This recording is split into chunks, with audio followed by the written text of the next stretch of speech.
The woman was still standing in the aisle when the flight attendant quietly said, "Ma'am, I need you to take your seat right now." And no one was saying it to the man who had just taken what wasn't his. The cabin of Liberty Air Flight 88 felt smaller than it should have, like the walls had inched closer the moment the argument began. First class, early morning, Chicago to Washington. The kind of flight where people spoke softly and never asked questions out loud. The overhead bins were already closed. The engines hummed low and steady beneath the floor, a patient mechanical breathing that contrasted sharply with the tension frozen in the air. Eleanor Whitman stood still beside row 1, her leather tote hanging from one shoulder, her other hand resting lightly on the top of the seat back. Her seat, 1A. The window seat she had chosen weeks ago, not for the view, but for the silence. Across from her, a white woman in a tailored camel coat had already settled into that seat, adjusting the headrest with sharp, efficient movements, as if ownership could be asserted through familiarity alone. She crossed her legs, glanced once at Eleanor, then deliberately looked away, eyes landing on her phone like the matter had already been decided. "Excuse me," Eleanor said, her voice calm, even, but firm enough to cut through the hum of the engines. "I believe you're in my seat."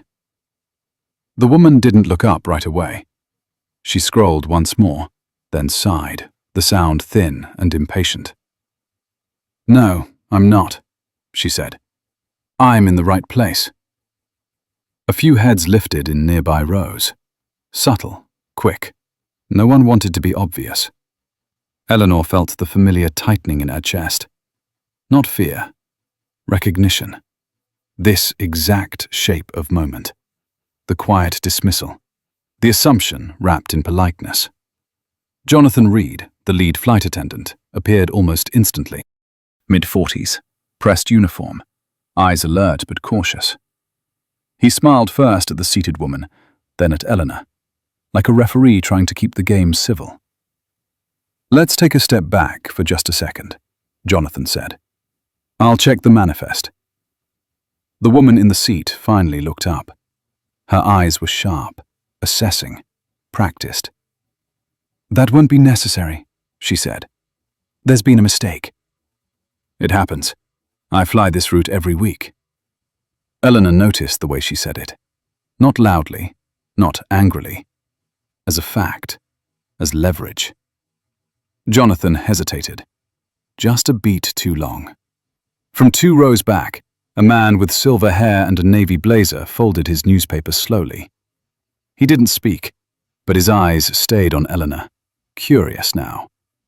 On the other side of the aisle, a woman in her late 60s leaned closer to her husband and whispered something Eleanor couldn't hear, her mouth tight with concern. Jonathan cleared his throat. "Ma'am," he said to the woman in the seat, "could I see your boarding pass, just to be sure?" She smiled then. Small. Controlled. Of course. She held out her phone without standing, the screen already lit, the gesture confident enough to feel dismissive. Jonathan glanced, nodded, then turned to Eleanor. "And yours?" Eleanor reached into her tote and handed him the printed pass. Paper, not digital. Old habit. The ink was slightly faded at the edges. Jonathan looked down, his brow creased. He checked again, then again. For a moment, no one breathed. "Okay," Jonathan said carefully. "It looks like seat 1A is assigned to Ms. Whitman." The woman in the seat laughed softly. Not amused, disbelieving. "That can't be right." "It is," Jonathan said. "According to the system."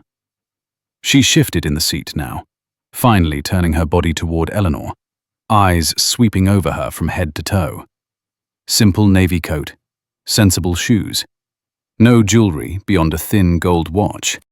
Nothing that signaled status in the language this cabin usually spoke.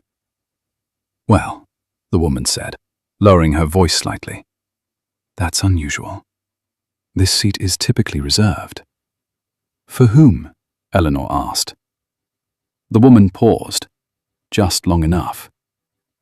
For people with executive clearance, she said, or board-level priority. There it was. Not shouted, not explicit, but heavy. Jonathan glanced between them, uneasy. "Let me see if we can resolve this privately," he said. "Perhaps we can find—" "No," Eleanor said quietly. The word landed harder than she expected. Even Jonathan looked surprised. "This is my seat," Eleanor continued. Her hand tightened on the leather. "I'm not looking for another one." The woman's jaw set. "I'm sure you're very comfortable wherever you are," she said. "But this is an important flight. I'm headed to a meeting that decides the future of this airline." Eleanor felt a flicker of something cold move through her. Not anger, not yet. Something sharper. "So am I," she said. Silence followed. Real silence. The kind that made the hum of the engines suddenly loud. From the front galley, another attendant peeked out, eyes wide, sensing trouble. In the aisle, Jonathan stood frozen between two versions of authority, unsure which one would cost him more if he chose wrong. The woman in the seat straightened, smoothing her coat. "Jonathan," she said, as if they were old acquaintances. "Why don't you handle this? We're already behind schedule." Eleanor watched his face. The calculation there, the risk, the instinct to defer upward toward what looked like power. He swallowed. "Ms. Whitman," he began, tentative. Eleanor met his eyes. Hers were steady, unblinking. "I didn't spend 40 years building something," she said softly, "to be moved aside because it makes someone more comfortable." The silver-haired man behind them shifted now. "She's right," he said, voice calm but clear. "The system doesn't lie." The woman in the seat shot him a look. Sharp. Warning. Jonathan exhaled. "Ma'am," he said to the seated woman, "I'm going to need you to step out so we can sort this out." Her face changed then. Not anger, not embarrassment. Something closer to fear, quickly masked. She stood, slowly. The aisle felt narrower as she rose, her shoulder brushing Eleanor's as she passed. "This is a misunderstanding," she said under her breath. "You'll see." Eleanor didn't move. She didn't speak. She just watched as the woman stepped aside, still gripping her phone like it might save her. Jonathan gestured toward the seat. "Please," he said. Eleanor sat. The leather was cool beneath her. Familiar. Right. As she fastened her seatbelt, she felt the eyes in the cabin shift. Reassessing. Rewriting. No one knew yet who she was, not fully. But something had cracked, and the flight hadn't even left the ground. The woman did not move far from the seat, just a step into the aisle, close enough to feel the warmth of the cabin lights and the attention that had begun to sharpen around her like glass. Her name was Margaret Hale, though no one had said it out loud yet. She stood with her back straight, one hand gripping the edge of the overhead bin, as if the plane itself had betrayed her. The confidence she had worn so easily moments before was still there, but thinner now, stretched tight across her face. Jonathan Reed lowered his voice. "Let's take a moment," he said, gesturing toward the galley. "We'll straighten this out." Margaret inclined her head slightly, the way people did when they believed cooperation was temporary and authority would eventually return to them. She followed him 2 steps, then stopped again, glancing back at Eleanor as if to memorize her, as if Eleanor were a variable she had failed to calculate. Eleanor sat quietly in 1A, hands folded in her lap. The window beside her was dark, reflecting the cabin like a mirror. In it, she saw her own face. Calm, lined, older than most people expected power to look. She had learned long ago not to rush moments like this. Let the room show itself first. Jonathan spoke to the tablet in his hand, scrolling, tapping, his jaw tight. "The manifest is clear," he said carefully. "Seat 1A is assigned to E. Whitman." Margaret's lips pressed together. E. Whitman, she repeated, testing the sound. That doesn't mean what you think it means. Jonathan glanced up. It means the passenger booked the seat. It means initials, Margaret said.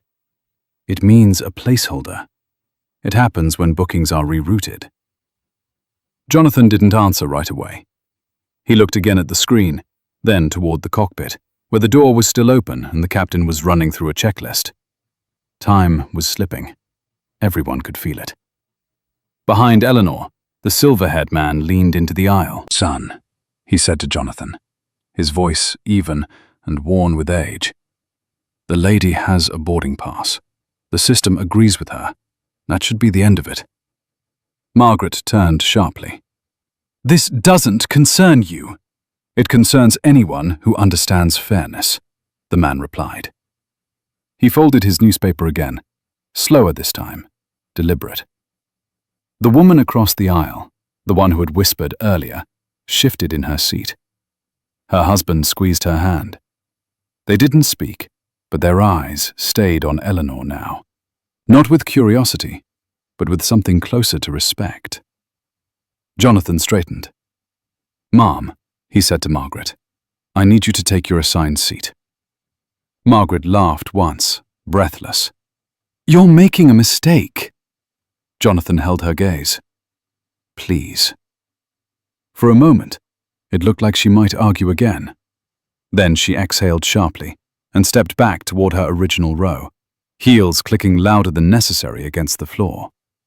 She slid into her seat without another word, her movements stiff, controlled. The cabin released a breath it hadn't realized it was holding. Jonathan nodded to Eleanor, a small acknowledgement. Thank you for your patience. Eleanor inclined her head. Thank you for doing your job. He paused at that, then moved toward the front, calling softly for the door to be closed. As the plane began to push back from the gate, Eleanor felt the vibration travel up through the seat into her bones. Familiar. Grounded. She rested her head briefly against the window and closed her eyes. Across the aisle, Margaret sat rigid, staring straight ahead. Her phone lay dark in her hand. She didn't look at Eleanor again, but Eleanor could feel the tension radiating from her, sharp and unsettled. Margaret's mind was racing. She replayed the moment again and again, the way the name on the screen hadn't meant anything until it suddenly might.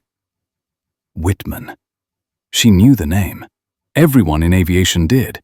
It was a legacy name, spoken carefully, often without a face attached to it. She told herself it was coincidence. It had to be. But doubt had already begun its quiet work. The seatbelt sign chimed. The cabin settled into the practiced routine of departure. A flight attendant passed with a tray of water glasses. The clink of ice, a small, ordinary sound, but felt almost obscene after what had just happened. Eleanor accepted a glass, her fingers steady. She took a slow sip, watching the lights of the terminal slide away as the plane turned toward the runway. She felt eyes on her, not staring, studying. The silver-haired man leaned forward again. Ma'am, he said softly, you handled that well. Eleanor smiled faintly. So did you. He nodded once, satisfied. As the plane lifted, Margaret's phone vibrated in her hand. She flinched, then looked down. A message from Robert Langley. Brief, direct. Did you get on? We need to talk before the meeting. Her throat tightened. She typed back with stiff fingers. On the plane. Call later. She hesitated, then added nothing else. Robert Langley did not like uncertainty. He liked control. He liked knowing the board was aligned, that the numbers told the story he wanted them to tell. He had hired Margaret because she was precise, because she understood how to dismantle without appearing cruel. This morning had not gone according to plan. Margaret glanced toward Eleanor's row again, this time through the reflection in the darkened window. The woman looked unremarkable, almost invisible. And that unsettled her more than anything else. Eleanor opened her eyes as the plane leveled off.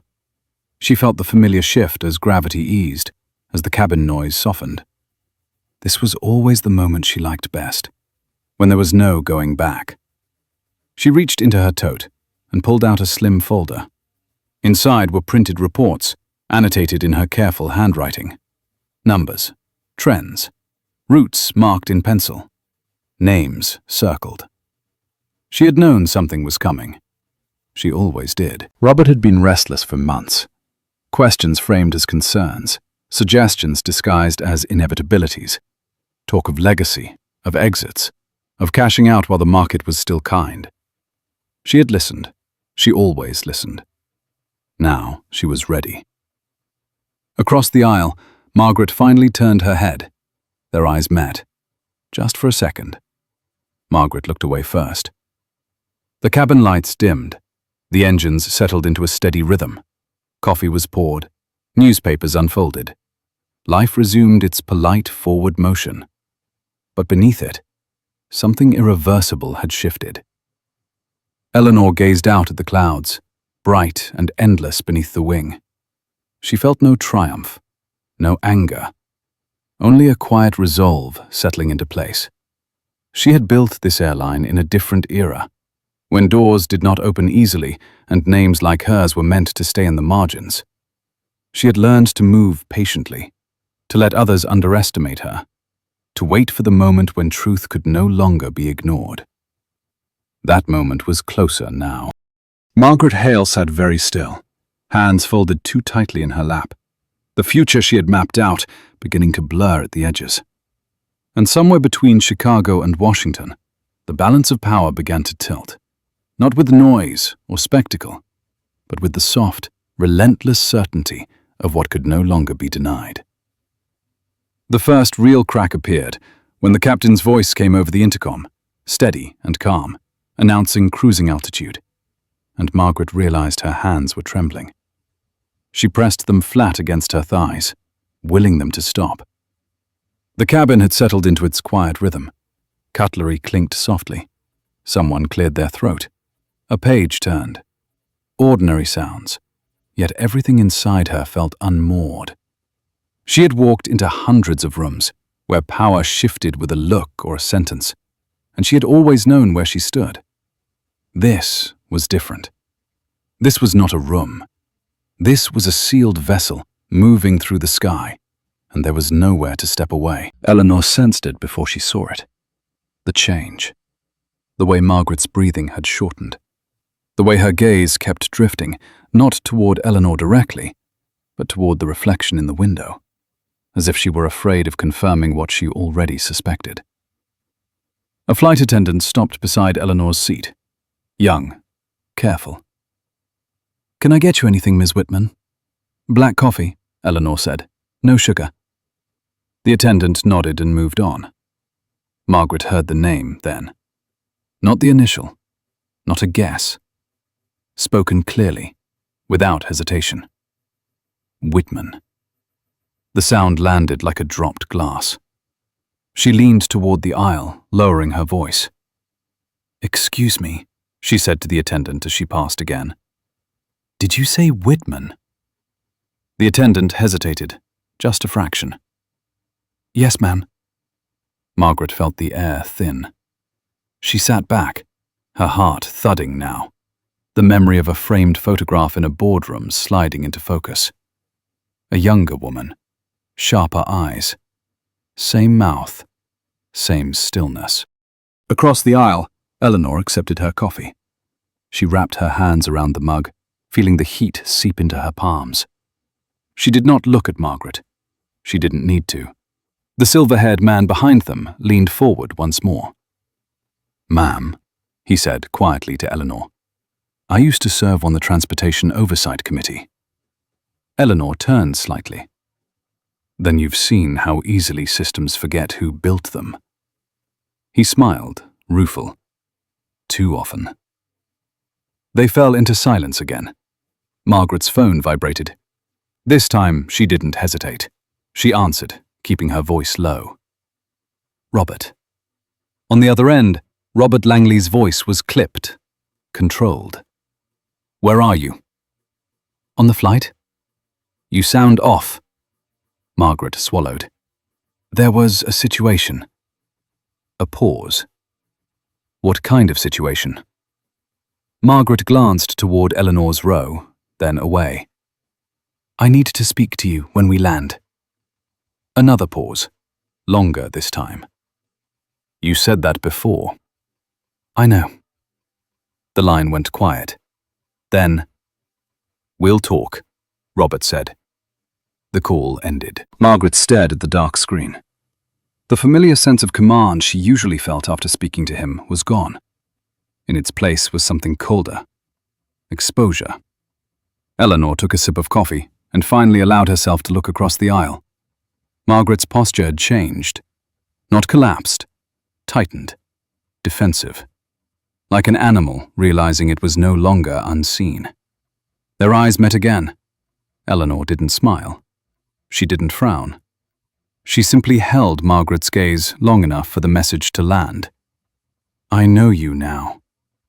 Margaret looked away. The remainder of the flight passed with the careful politeness of people pretending nothing had happened. Trays were collected, jackets adjusted, conversations kept to murmurs. Yet beneath it all, Eleanor felt the pressure building, the way she always did when opposing forces aligned too neatly to be coincidence. She reached into her tote and pulled out her notebook. The pages were filled with neat handwriting, margins dense with annotations. She flipped to a section marked with a thin red tab. Langley. Underneath, dates, meetings, votes that had nearly gone the wrong way. She had not survived decades in this industry by being surprised. Margaret watched her from the corner of her eye. The notebook, the calm. None of it fit the narrative she had constructed. She had assumed incompetence because it was easier, because it was comfortable, because it was familiar. Now that comfort was gone. The plane began its descent. The captain announced the approach into Washington, his voice warm with practiced ease. Outside the window, the clouds thinned, revealing the pale geometry of the city below. Margaret's pulse spiked. She unbuckled her seatbelt and stood, smoothing her coat, moving toward Eleanor's row with cautious steps. Ms. Whitman, she said softly. Eleanor looked up. I owe you an apology, Margaret said. The words felt rehearsed, even to her own ears. What happened earlier was inappropriate. Eleanor regarded her for a long moment. It was revealing. Margaret flinched. I didn't know who you were. That's rarely the point, Eleanor said. I'm under a great deal of pressure, Margaret continued. This week matters. There are decisions being made that affect thousands of people. Eleanor closed her notebook. Then you should choose your assumptions more carefully. Margaret nodded, once. I would like to make this right. Eleanor studied her face. The tension around the mouth. The fear behind the eyes. This was not remorse. This was self-preservation. There will be a meeting, Eleanor said. You will say what you were hired to say. Margaret's breath caught. You know. I always do. The seatbelt sign chimed. The cabin prepared for landing.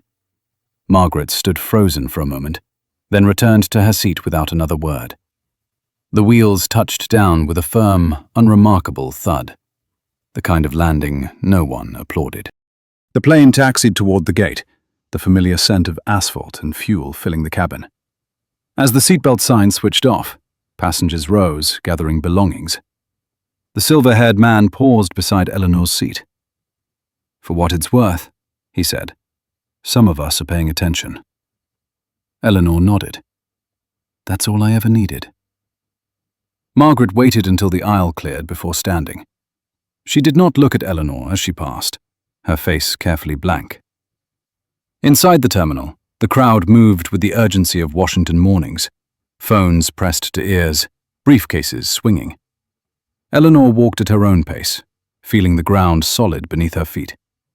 She watched Margaret disappear into the flow, already dialing another number, her voice urgent now, stripped of polish. Eleanor stepped aside near a wide window overlooking the runway. She took out her phone and typed a single message. "We proceed as planned." She slipped the phone back into her pocket and stood there a moment longer, watching another Liberty airplane lift into the sky. She felt the weight of what was coming settle around her shoulders, familiar and heavy. This was not about a seat. It never had been.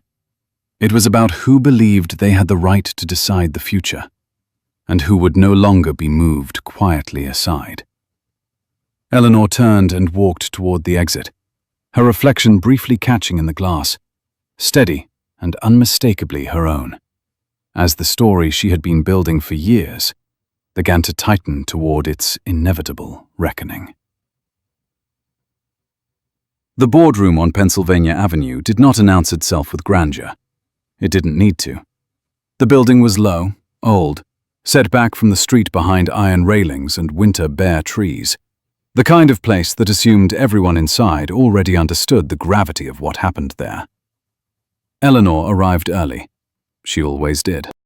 The security guard at the front desk recognized her name before her face. He straightened, offered a nod that was respectful but not familiar. "Good morning, Ms. Whitman." "Good morning," she replied, handing over her identification. Her voice was even, her hands steady.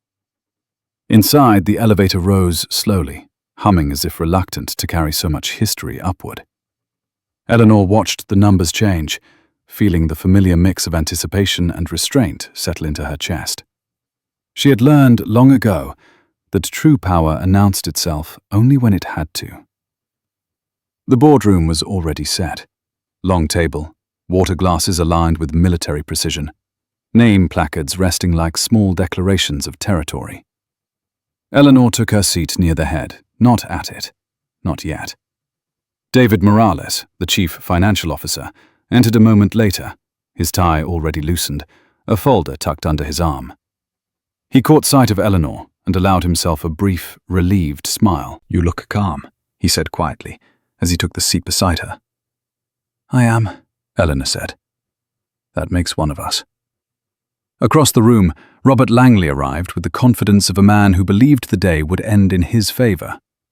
73 years old, silver hair immaculate, posture still rigid from decades of boardrooms and backroom deals.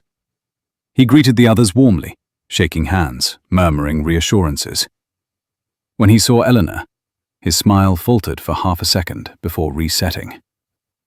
"Eleanor," he said, approaching her, "I'm glad you could make it. I know travel can be exhausting at our age." "At any age," Eleanor replied.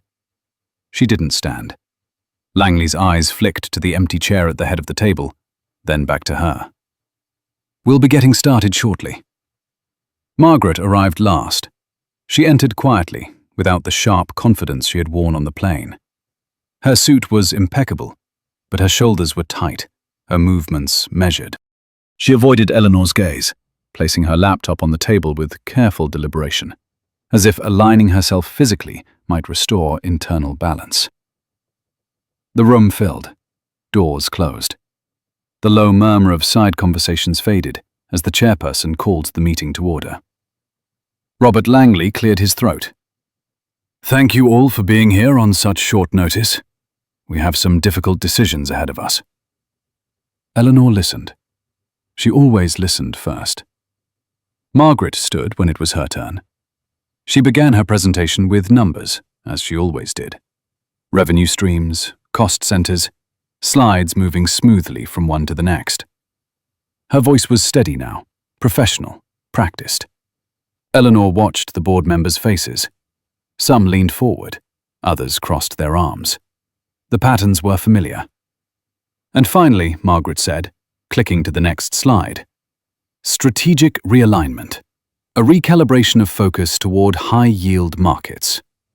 She spoke of cuts, of exits, of efficiencies, of routes that served communities deemed unprofitable, of labor costs described without faces. Eleanor felt David shift beside her. Robert nodded along, satisfied. When Margaret finished, silence filled the room. Not agreement, not dissent. consideration. Robert smiled. "Thank you, Miss Hale. That was clear and necessary." He turned toward Eleanor. "This is the kind of decisiveness this company needs as it moves into its next chapter." Eleanor stood. The sound of her chair sliding back was quiet, but it carried. "I appreciate the clarity," she said, "but I'd like to add context." Robert's smile tightened. "Of course." Eleanor moved slowly toward the head of the table, not claiming it yet, just standing near it. She placed her hands on the wood, feeling its solidity. "I want to speak not about numbers," she said, "but about judgment." Margaret stiffened. 3 days ago, Eleanor continued, I was on Liberty Air Flight 88, Seat 1A. Several heads lifted. "There was a dispute over that seat," Eleanor said. "Handled professionally by the crew. Observed by multiple passengers, including a former federal judge and a retired Air Force officer." Robert frowned. "Eleanor, I'm not sure how this is relevant." "It's relevant because it revealed something important," Eleanor said. "Not about customer service. About assumptions." She turned her gaze toward Margaret. "Ms. Hale believed that seat belonged to someone else, someone more fitting, more expected." Margaret's face drained of color. "The language was careful," Eleanor went on, "polite, reasonable, but the conclusion was clear." She paused, letting the room absorb it. "The same assumptions appear in this presentation." Robert stood. "This is inappropriate." "No," Eleanor said calmly. "This is overdue." She looked around the table. "We are being asked to dismantle parts of this company that were built intentionally. Routes that serve working families, older passengers, communities that trusted us when other airlines left." David spoke up. "The data shows those routes are stable." Robert snapped. "That's not the point." "It is the point," Eleanor said. She straightened, finally moving into the chair at the head of the table. No one stopped her. "I founded this airline 40 years ago," she said, "not to extract value and leave, but to build something that endured." Robert's jaw clenched. Margaret's hands trembled slightly on the edge of the table. "This plan," Eleanor said, tapping the folder Margaret had left behind, "is not strategy. It is bias translated into spreadsheets." Robert laughed sharply. "You're letting personal feelings cloud your judgment." Eleanor met his gaze. "You're letting familiarity protect yours." Silence fell again, this time heavier. The chairperson cleared his throat. "Perhaps we should recess and—" "No," Eleanor said gently. "We should vote." Robert's head snapped up. "On what?" "On whether this board still believes in the values it claims to uphold," Eleanor said. David leaned forward. "I second that." One by one, hands rose. Not all, but enough. The decision was not explosive. It was procedural, ruthless in its restraint. Margaret's contract was suspended pending review. Robert Langley was asked to step down from committee leadership, effective immediately. No shouting, no spectacle, just consequence. As the meeting adjourned, Margaret remained seated, staring at her closed laptop.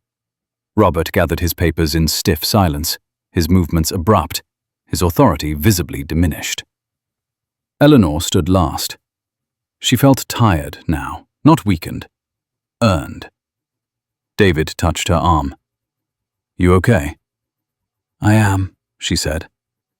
As she walked out, the silver-haired judge caught her eye from across the room. He nodded once. Eleanor returned it. Outside, the late afternoon light slanted across the street, long shadows stretching toward the Capitol. Eleanor paused on the steps, breathing in the cold air. She had not raised her voice. She had not revealed everything. There was still more to come, and for the first time in a long while, she felt the ground shifting not beneath her feet, but beneath those who had assumed she would quietly move aside. The fallout did not arrive with noise or headlines, but with silence that spread through the company like a slow change in air pressure. Eleanor felt it the moment she stepped into her office the following morning. Phones rang more softly. Conversations stopped when she passed. Not out of fear, but recalibration. People sensed a shift before they understood its shape. Her office overlooked the river, grey and steady beneath a low winter sky. She set her tote down, removed her coat, and stood for a moment without sitting. Power, she had learned, often revealed itself not in confrontation, but in what happened afterward. David Morales knocked lightly and came in without waiting. He looked tired, but there was a spark in his eyes that hadn't been there in months. "They're scrambling," he said.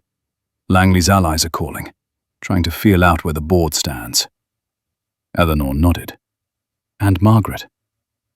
David hesitated. "She's requested a meeting." "Not today," Eleanor said. "Let her wait." David studied her face. "You're sure?" "I'm certain." He left, closing the door gently behind him. Across town, Margaret Hale sat alone in a glass conference room that suddenly felt too exposed. The city moved beyond the windows, indifferent. Her phone lay on the table in front of her, untouched. She had built a career on anticipation, on staying one step ahead of consequence. For the first time, she was behind. She replayed the boardroom again and again, the way Eleanor had stood, the way the room had listened, the way Robert Langley's authority had cracked, not from attack, but from erosion. Margaret had always believed power was loudest where it was most visible. She was beginning to understand how wrong that was. Her phone buzzed, a message from Robert. "We need to regroup. This isn't over." She stared at the words, then set the phone face down. Back at Liberty Air headquarters, Eleanor finally sat. She opened a folder she had kept sealed for years. Inside were copies of early contracts, handwritten notes, letters from unions, from community leaders, from pilots who had stayed when they didn't have to. She did not romanticize the past. It had been hard, brutal at times, but it had been honest. A knock sounded, softer this time. "Come in," she said. Jonathan Reed stepped inside, uncertain but composed. He held his cap in his hands, twisting it slightly. "I was told you wanted to see me," he said. Eleanor smiled faintly. "I did. Please, sit." He did, perching on the edge of the chair. "I wanted to thank you," Eleanor said, "for what you did on that flight." Jonathan shook his head. "I just followed procedure." "That's what integrity often looks like," Eleanor said. "Unremarkable to everyone else, essential to the right people." He flushed slightly. "I've read your file," she continued. 15 years, no incidents, strong evaluations. You handled pressure without escalating." Jonathan swallowed. "That flight felt different." "It was," Eleanor said. "And you didn't look away." She slid a document across the desk. "We're restructuring our training program. I want you involved." His eyes widened. "Me?" "Yes." He nodded slowly, absorbing it. "Thank you." When he left, Eleanor felt the smallest easing in her chest. This was how change took root. Quietly, deliberately. The news reached Margaret that afternoon through a former colleague who spoke too quickly, as if speed could soften the blow. "They're building something around the incident," the woman said. "Training, policy, culture." Margaret closed her eyes. "And me." A pause. "Your name isn't being used, but everyone knows." That was worse. She ended the call and leaned back in her chair, staring at the ceiling. She had dismantled companies piece by piece, convinced herself it was necessary, even noble. Now she was watching the same process turned inward. Robert Langley was not faring better. He sat in his private club, a place that had once opened doors with a glance, nursing a drink he did not taste. Conversations nearby dipped when he approached. Old allies smiled thinly. New ones avoided him altogether. He had underestimated Eleanor. He saw that now. But more than that, he had misunderstood the moment. The world he had mastered was shifting, and his instincts no longer mapped cleanly onto it. His phone buzzed. Another board, another resignation requested. Phrased politely, final in tone. He set the phone down, his hand unsteady. Back in her office, Eleanor watched the sun drop behind the city. She felt no triumph, only responsibility. The kind that pressed down harder after a victory, not lighter. Her phone rang. Margaret's name appeared on the screen. Eleanor let it ring once, twice. Then she answered. "Ms. Whitman," Margaret said. Her voice was controlled but stripped of its former certainty. "I would like to speak with you." "I know," Eleanor replied. "I want to understand what comes next." Eleanor paused. "So do I." Silence stretched between them. "I misjudged you," Margaret said finally. "Yes," Eleanor said. "You did. I can make amends."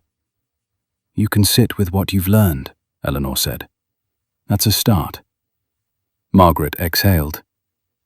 "Is there a place for me in this?" "Not in the way you're asking," Eleanor said. The line went quiet. When the call ended, Eleanor felt the weight settle again, familiar and resolute. That evening, she walked through the operations floor, stopping to speak with mechanics, dispatchers, a group of young analysts clustered around a whiteboard. Faces lit up when they saw her. Not awe, recognition. She had built this airline with her hands on the work, not just the vision. And now, when tested, it had held. Outside, the city hummed. Inside, something steadier took shape. Margaret left the glass conference room long after dark. The city reflected her image back at her in 1,000 windows. She looked older than she had days ago. Not diminished, exposed. She understood now that some seats were not taken by force or assumption, but earned over time, through choices that could not be undone. And Eleanor, standing once more by her office window, understood something too. The hardest part was not taking a stand. It was carrying it forward. The city woke up faster than Margaret expected, and by the time she reached her office, the silence had already begun to speak for her.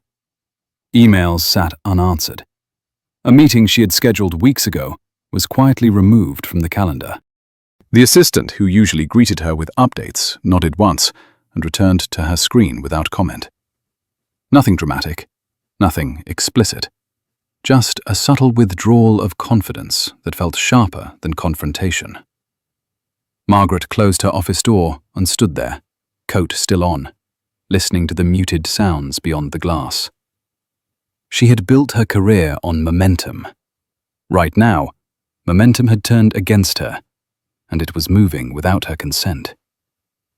She opened her laptop and pulled up the Liberty Air deck again, scrolling past the numbers she knew by heart. Routes, costs, labor projections. It all looked the same. And yet it didn't. Eleanor's words echoed, uninvited but precise. Bias translated into spreadsheets. The phrase lodged itself in her mind, irritating and persistent. Across town, Eleanor sat with David Morales and 2 senior legal advisors in a smaller conference room away from the board floor. No marble table, no ceremonial seating, just work. "The committee findings will take time," the attorney said. "Langley won't go quietly." "He never does," Eleanor replied. David leaned forward. "But he's weakened. The votes are no longer automatic." Eleanor nodded. "That's all that matters." She slid a thin folder across the table. "This is the expansion plan I shelved last year. I want it back on the agenda. David glanced at it. His eyebrows rose. You're serious? I always was. The plan wasn't flashy. It didn't promise explosive growth or headlines. It focused on routes others had abandoned. Mid-sized cities, older populations, consistent demand. The kind of growth that didn't impress analysts, but sustained companies for decades. The attorney tapped the folder. This will be criticized as conservative. Eleanor smiled faintly. So was survival. By noon, the internal memo went out. A brief announcement. Strategic reaffirmation. Commitment to long-term stability. No names mentioned. No explanations offered. The company moved, and people noticed. Jonathan Reed read the memo twice, then once more. He stood in the crew lounge, coffee cooling in his hand, feeling something unfamiliar settle in his chest. Not pride. Belonging. A colleague nudged him. Looks like that flight mattered. Jonathan nodded. It did. Margaret learned about the memo from a client who forwarded it without comment.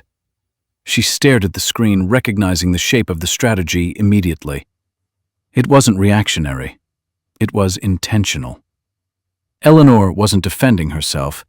She was building past Margaret entirely. Her phone rang. Another client, then another. Each call shorter than the last. Conversations that once flowed now stalled, circled, ended politely, but firmly. By late afternoon, Margaret stopped answering. She drove without direction for nearly an hour, the city blurring past her windshield. She parked near the river and sat there, hands resting on the steering wheel, watching the water move steadily south. It didn't rush. It didn't hesitate. It simply went where gravity took it. She thought of the seat on the plane. How certain she had been. How unnecessary it all was. At Liberty Air, Eleanor walked through the hangar as evening settled in. The smell of oil and metal grounded her. The mechanic looked up, surprised to see her, then wiped his hands and nodded. Evening, Ms. Whitman. Evening, she said. How's she flying? Solid, he replied. Always has. Eleanor smiled. Good. She lingered there longer than planned, listening to the familiar sounds of work being done right. When she finally left, the sky was dark, the city lights distant and steady. Her phone buzzed as she reached her car. A message from the board chair. Langley is requesting a private conversation. He says it's urgent. Eleanor stared at the words for a moment, then typed back, Tomorrow, 15 minutes. She drove home, the radio low, her thoughts measured. She did not feel anger toward Robert Langley anymore. She felt something closer to inevitability. Margaret sat on a bench by the river as night fell. The cold crept through her coat, unnoticed. She replayed the years in reverse, the decisions that had once felt inevitable now exposed as choices she could have made differently. Her phone vibrated, a final message from Robert. We miscalculated. She didn't respond. Across the city, Eleanor stood at her kitchen window, looking out at the lights. She poured herself a glass of water and drank slowly. Tomorrow would bring confrontation, resolution, or something quieter and more permanent. She was ready for all of it. Margaret finally rose from the bench and walked back to her car. The city reflected her image in dark glass as she passed. For the first time, she didn't look away. She understood now that the world she had mastered was narrowing, not because it had betrayed her, but because it no longer needed her particular certainty. Eleanor turned off the kitchen light and stood in the dark a moment longer, listening to the quiet hum of a city at rest. Some structures collapsed loudly. Others simply stopped holding weight. And when morning came, only one of them would still be standing where she had always been, steady, unmovable, built to last. Robert Langley arrived exactly 2 minutes early, which meant he was late by his own standards. He stood in the quiet reception area outside Eleanor's office, smoothing the sleeve of his coat, eyes scanning the framed photographs on the wall. Aircraft rollouts, ribbon cuttings, crews standing shoulder to shoulder in older uniforms. Faces he recognized, faces that had aged out or disappeared entirely. He had been present for many of those moments, though rarely in the frame. That had always suited him. Eleanor did not keep him waiting. "Come in," she said before he knocked. He stepped inside, closing the door behind him with deliberate care. The room was spare. No excess, no trophies. A desk, a table, 2 chairs. Windows that looked out over the city without trying to dominate it. "You wanted 15 minutes, Robert said, taking a seat without being invited. "I'll be direct." "I'd expect nothing else," Eleanor replied. She remained standing, hands resting lightly on the back of her chair. Robert cleared his throat. "You've put the board in an impossible position." Eleanor tilted her head slightly. "I've clarified it." "You've embarrassed people," he said. "You've disrupted long-standing relationships." "I've ended assumptions," Eleanor said. He leaned forward. "This company exists because of calculated risk. Because men like me were willing to bet when others wouldn't. And it survived because people like me stayed when it stopped being fashionable," Eleanor said. Robert's jaw tightened. "This isn't about staying. It's about exit strategy." Eleanor finally sat. The chair did not creak. Nothing in the room yielded unnecessarily. "You want to sell," she said. "I want to endure." "That's not how markets work," Robert replied. "It is when you stop mistaking extraction for growth," Eleanor said. He laughed softly. "You're sentimental." "I'm precise," Eleanor said. Robert exhaled, the sound heavier now. "If you push this expansion plan through, the analysts will punish us." "They already did," Eleanor said. "We recovered." "You're asking the board to trust instinct over projection." "I'm asking them to trust evidence," Eleanor said. "Decades of it." He watched her for a long moment. He saw now what he had chosen not to before. Not defiance. Not ego. Conviction. "You're forcing my hand," he said. Eleanor met his gaze. "You forced it when you decided I was temporary." Silence settled between them, dense and immovable. Robert stood. His movements were slower now, measured by age rather than confidence. "This will cost you Amais." "It already has," Eleanor said. "And yet." He nodded once. "I'll inform the board I'm stepping back from any further action." "Good," Eleanor said. He hesitated at the door. "You've changed the rules." "No," Eleanor said. "I followed them longer than you did." When he left, Eleanor did not move. She listened to his footsteps fade, then to the city beyond the glass. She checked the time. 11:40 in the morning. The day was still wide open. Margaret Hale watched the notification come through on her phone while sitting alone at a small cafe she had never bothered to notice before. Robert Langley had stepped back. The message was brief, impersonal, final. She closed her eyes. Across the street, a bus hissed to a stop. A couple argued quietly near the door. A man laughed too loudly into his phone.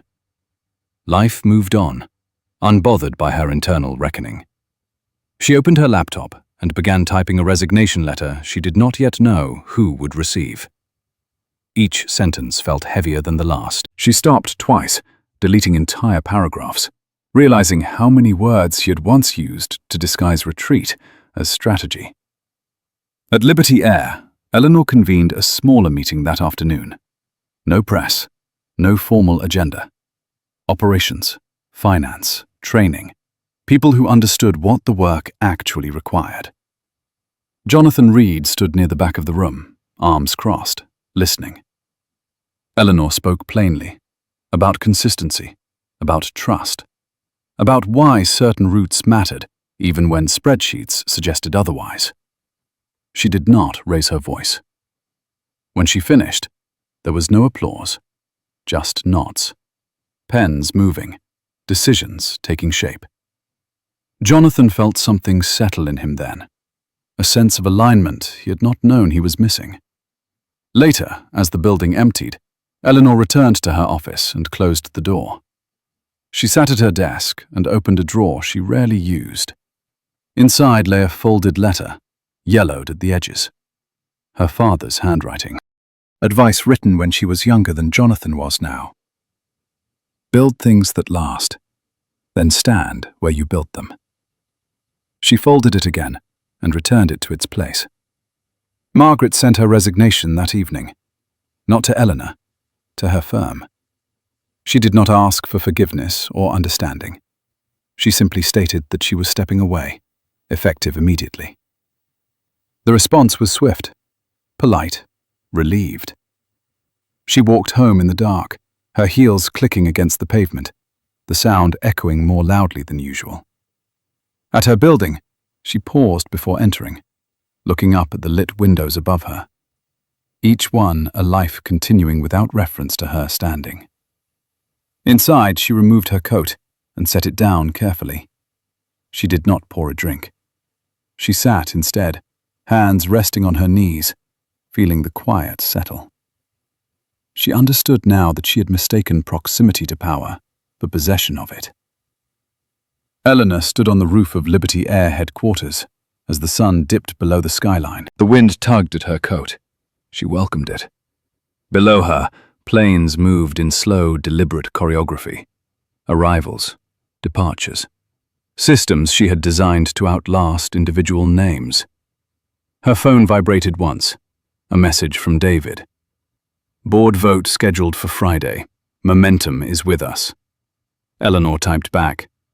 Proceed. She slipped the phone away and looked out over the city. She felt the weight of years behind her, the shape of years ahead. Not victory, continuity. Somewhere across town, Margaret turned off her lights and stood in the dark, learning the shape of a life without leverage. And in the space between them, the future continued its quiet advance, indifferent to ego, responsive only to what had been built with care, and what could still hold when the pressure came. Friday arrived without ceremony, grey and unremarkable, the kind of morning Washington specialized in when history was about to change quietly. Eleanor reached the building before sunrise. The city was still half asleep, traffic thin, the air sharp with cold. She paused at the entrance, hand resting briefly on the glass, feeling the hum of the place before stepping inside. The boardroom lights were already on. Inside, folders had been laid out with care. Coffee steamed gently in porcelain cups no one would finish. The long table waited, patient, neutral, indifferent to the people who would sit around it and mistake its permanence for their own. David Morales stood near the window, jacket off, sleeves rolled. He turned when he heard her footsteps and smiled, a tired but genuine curve of relief. "They're all here," he said, "or on their way." Eleanor nodded. "Good." She took her seat at the head of the table without hesitation this time. No symbolism left to resolve, just function. One by one, the board members arrived. Some greeted her warmly, others with measured nods. A few avoided eye contact altogether. Eleanor catalogued it all without judgment. Fear had many expressions. So did loyalty. Robert Langley's chair remained empty. The meeting began on time. The chairperson spoke first, his voice formal, steady, careful to keep emotion out of the room. Agenda items were addressed quickly, reports acknowledged, votes recorded. Business moved forward as it always did, even when something larger pressed at the edges. When they reached the final item, the room shifted. Board governance, the chairperson said. Proposed changes. Eleanor stood. She did not rush. She did not soften her posture. She placed both hands on the table and looked at each face in turn. I founded Liberty Air with a simple premise, she said. That transportation was not a luxury. It was infrastructure. And infrastructure had obligations. She paused, letting the words settle. For 40 years, this company honored that idea. We survived deregulation, fuel crises, mergers that swallowed better airlines than ours because they forgot who they served. A man near the far end shifted in his seat.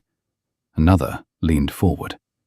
In recent years, Eleanor continued, we've been urged to treat endurance as inefficiency, to view loyalty as stagnation, to measure value by how quickly it can be extracted.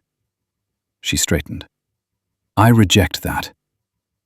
David spoke next, presenting the data, not defensively, calmly.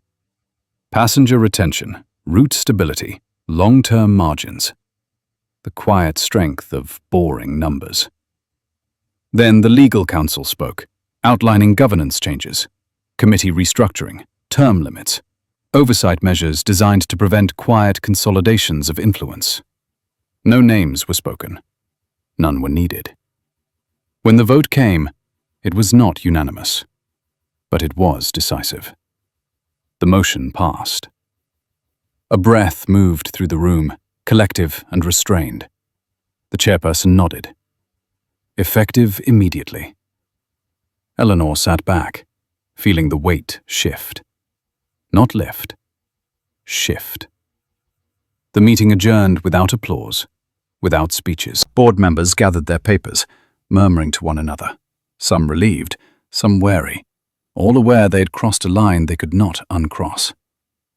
David waited until the room had emptied before speaking. It's done.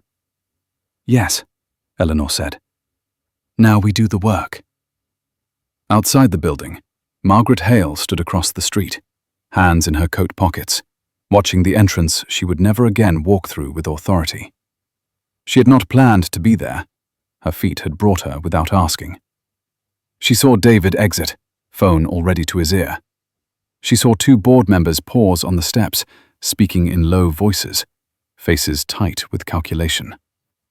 She did not see Eleanor. Margaret turned away before the doors opened again. She spent the afternoon clearing her office. Not hurried, not sentimental, just methodical. She packed books she had never opened, awards she no longer wanted to explain. By evening, the space looked like it belonged to no one. Her phone buzzed once more. A message from a journalist she had once cultivated carefully. Heard the board vote went through. Any comment? She deleted it without replying. Across town, Eleanor walked through the operations center, stopping to speak with staff she had known for decades, and others she had never met. There was no announcement, no victory lap, just presence. Jonathan Reed saw her from across the floor and straightened instinctively. She caught his eye and nodded once. That was enough. As evening settled, Eleanor returned to her office and closed the door. She stood for a long moment in the quiet, then reached for the phone on her desk. Communications, she said, when the line connected. Prepare a statement. She dictated slowly. No triumph, no villains. Just reaffirmation, mission, direction, stability. When she hung up, the city outside was already dark. Lights blinking on in offices and apartments. The quiet industry of ordinary lives, continuing, uninterrupted. Margaret walked home through streets that felt suddenly anonymous. The city had always been a backdrop to her ambition. Now it was simply there, vast and unconcerned. She reached her building and paused before going in, looking up at the sky between the towers. A plane crossed overhead, its lights blinking steadily. She tracked it until it vanished, the sound fading into nothing. She thought of Eleanor then, not with resentment, with clarity. Some people built things that required them to stay. Others specialized in leaving. Eleanor stood once more at the window of her office, watching the same plane disappear into the night. She felt tired, deeply, but not depleted. The kind of tiredness that followed alignment, not conflict. Her phone vibrated. A message from David. Press release is live. Market response is steady. Eleanor smiled faintly. Steady was enough. She turned off the lights and stepped out into the hallway, the building quiet now, carrying within it the accumulated weight of decisions made and unmade. The future had not been seized. It had been claimed, patiently, by someone who had never left her seat. The market reacted the way it always did to uncertainty, with restraint first, then curiosity, then quiet recalibration. By Monday morning, Liberty Air's stock held steady. Analysts issued cautious notes. Words like disciplined and conservative appeared more often than bold or disruptive. Eleanor read them all without expression, then set the tablet aside and turned her attention to the briefing in front of her. The operations team filled the room, not executives alone, dispatch supervisors, maintenance leads, route planners, people whose names rarely appeared in press releases, but whose decisions kept the airline breathing. Eleanor stood at the whiteboard, marker in hand. She drew a simple line. Cities. Connections. Patterns that did not impress outsiders, but made sense to those who lived inside the system. We are not expanding to prove something, she said. We are expanding to serve something that already exists. Heads nodded. Jonathan Reed sat near the back, listening closely. He had been invited this time not as a formality, but as a voice.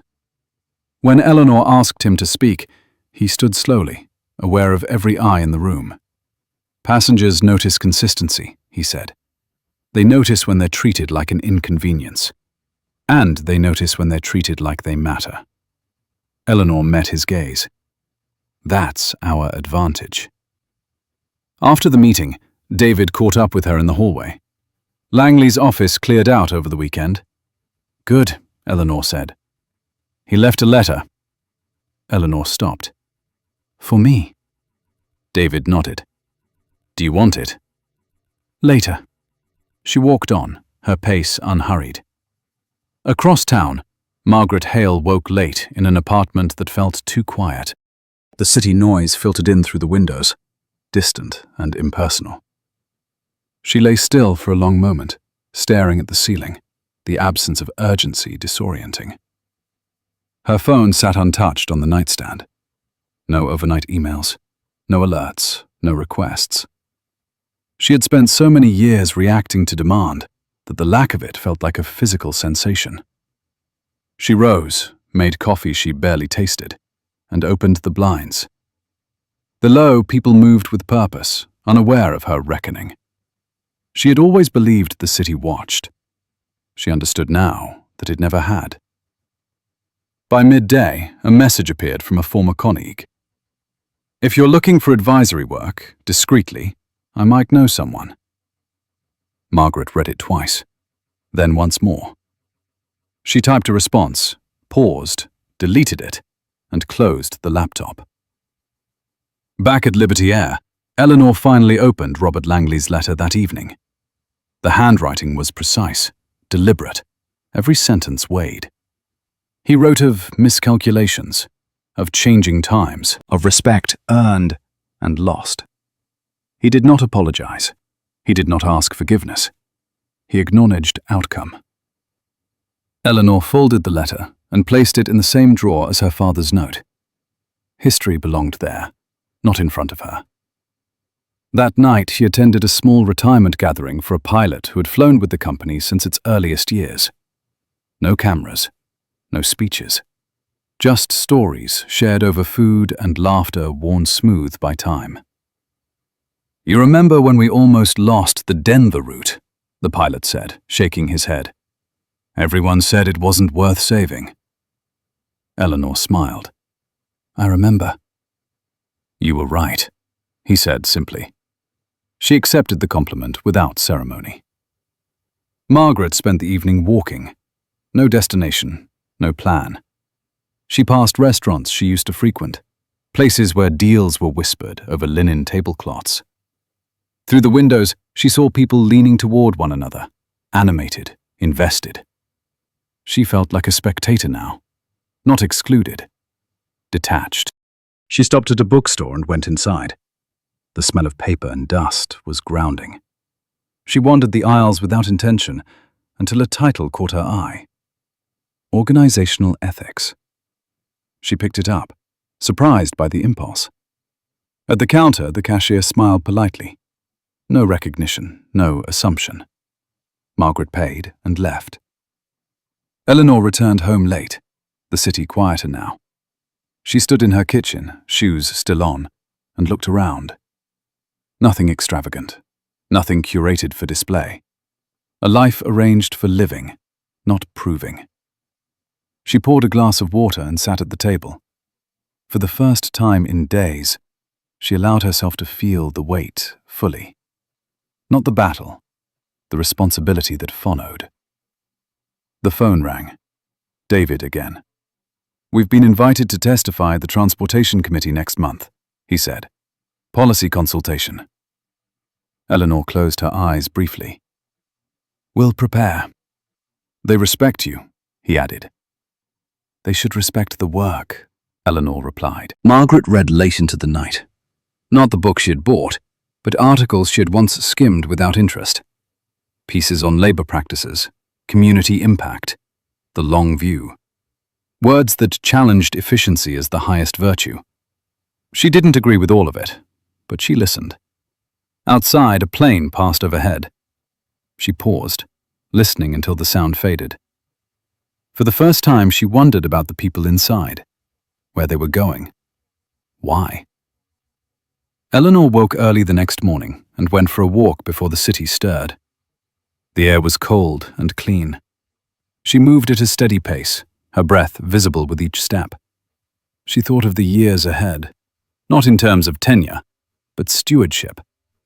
The company no longer needed to be defended, it needed to be guided. At Liberty Air headquarters, new schedules were being posted, routes added. Training modules rolled out quietly, without fanfare. Jonathan Reed stood before a group of new hires, his voice steady, telling a story about a flight where procedure and principle had mattered more than comfort. Margaret sat at her kitchen table, the book open in front of her, a pen in hand. She underlined a sentence she would have mocked a month ago. Long-term value is built where dignity is preserved. She leaned back, considering it. The world had not ended. It had simply moved forward without waiting for her approval.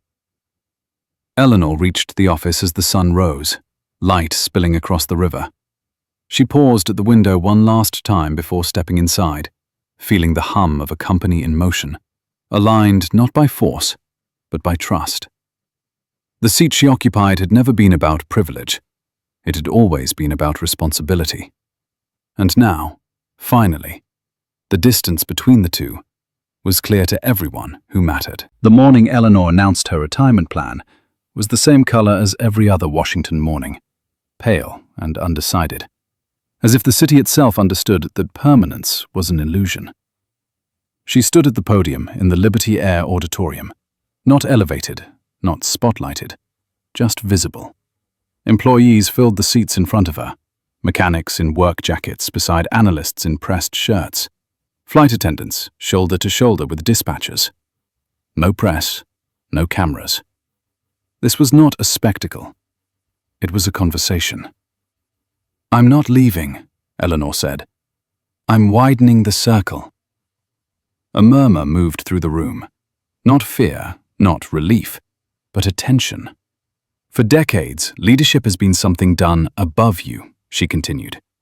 "That model worked when companies were smaller and consequences traveled slowly.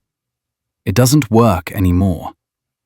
She spoke about succession as stewardship, not replacement, about continuity instead of legacy, about building systems that did not depend on her presence to function with integrity. Jonathan Reed stood near the aisle, hands clasped, listening with the same focus he brought to every safety briefing. When Eleanor's eyes found his, she nodded once. He understood. This was not an ending. It was a handoff. The announcement rippled outward in quiet ways. No market shock, no analyst panic. Just a slow recalibration as people adjusted their expectations to a future that did not revolve around a single figure. Margaret Hale read the internal memo later that afternoon on a borrowed laptop in a small co-working space across town. She no longer had an office. She no longer wanted one. The language struck her immediately. No triumph, no victory laps. Just responsibility, distributed carefully, deliberately. She closed the laptop and leaned back, staring at the ceiling. For the first time since the flight, she felt something unclench. Not forgiveness, not absolution. Perspective. She'd been trained to see leaders as obstacles or assets. She was learning, slowly, to see them as caretakers. At Liberty Air, the weeks that followed unfolded without drama. New training standards were embedded. Route expansions launched quietly. A transportation committee hearing came and went, Eleanor testifying not as a visionary, but as a witness to what happened when companies forgot who relied on them. She never mentioned the flight. Not once. The story circulated anyway, passed along in fragments, stripped of names, reshaped into a lesson about restraint, about knowing when not to move someone aside, simply because you could. Jonathan's training sessions became required viewing, not because of policy, but because people talked. About the calm in his voice, about the way he described pressure without glorifying it. Eleanor watched from a distance, satisfied. On a rainy afternoon, months later, she boarded another Liberty Air flight. Same route, same seat, 1A. No one challenged her. No one stared. She was just another passenger. Older now, lighter somehow. As the plane lifted, she closed her eyes and listened to the engines settle into rhythm. She felt no need to check the manifest, no need to assert anything at all. Across the aisle, a young woman in a thrifted coat clutched a worn notebook, eyes wide with the wonder of first class she had not expected to experience. Eleanor noticed the way she kept smoothing the edge of the armrest, as if afraid it might disappear. Eleanor smiled to herself and turned back to the window. Margaret, meanwhile, sat in a modest office overlooking the river, consulting now for a non-profit that advised municipalities on transportation access. The work paid less, the hours were longer. The stakes felt different. She was quieter, more deliberate. When she spoke now, she chose her words carefully, aware of how easily they could shape outcomes she might never personally witness. She never flew first class anymore. Not out of penance, out of preference. The city moved on. It always did. Liberty Air continued to operate without scandal or spectacle, its success measured not in explosive gains, but in steady trust. A company that did not need defending, because it did not need disguising. Eleanor attended fewer meetings. She walked more. She read more. She listened most of all. When asked about the incident that had changed so much, she deflected gently. It wasn't about the seat, she would say. It was about what people believe they're entitled to take. On her last day as CEO, she packed her office herself. No ceremony, no farewell tour. She left the window open, the city air moving freely through the room. Before turning off the light, she paused, hand resting briefly on the back of the chair she had occupied for so many years. Not possessive, appreciative. She walked out, without looking back. Somewhere over the Midwest, Liberty Air Flight 88 crossed into cruising altitude. Smooth and unremarkable, carrying people who trusted it to take them where they needed to go. That, Eleanor believed, was the only legacy worth leaving. If this story stayed with you, take a moment to like it, subscribe for more stories like this, and share your thoughts in the comments.